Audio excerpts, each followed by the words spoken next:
Hej alle sammen, og velkommen til det her indkøbshaul. Hej, jeg har været i Netto og i Føtex. Ej. Hey. Nå. Pastiller. Så kan I nok gætte, hvad det er, vi skal have, hvis I kender mig. Fuck, jeg sveder. Lad mig lige få min jakke af. Nå. Hvis I kender mig, så ved I, hvad det er, vi skal have, når der er frisk billede. Okay, men nu bliver det faktisk afsløret. Jeg tager det lidt fint, fordi at min livret, det tager lidt op.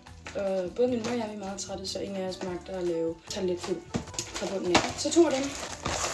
Jeps, og vi har allerede de der fine... Det var det. Nej, det var ikke det. Så har vi Langi toiletpapir. Fordi mange toiletpapir. Det skal jo helst ikke rødt med lort i røven, vel? Badrundeller, fordi de her negle, de bliver lavet om hver dag, så... Øko-æbler. Because, yeah, eat them apples. How about them apples? Mayonnaise. Jeg sagde egentlig til min mor, at vi skulle godt lave det fra bunden af, men det gad hun ikke. Og det magtede jeg egentlig heller ikke rigtig at kigge på opskriften af, selvom jeg har hørt, at det skulle være ret nemt. Så, ikke der.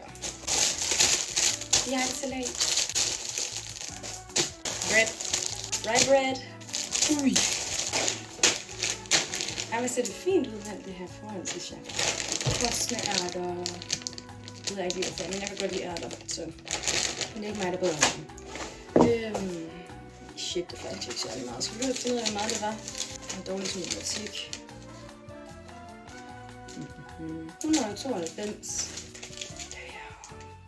Og vi har købt 1, 2, 3, 7, 8, 9, 10 ting. Nå, nu skal vi lade tage lidt, fordi jeg er sulten. Hej. Ja.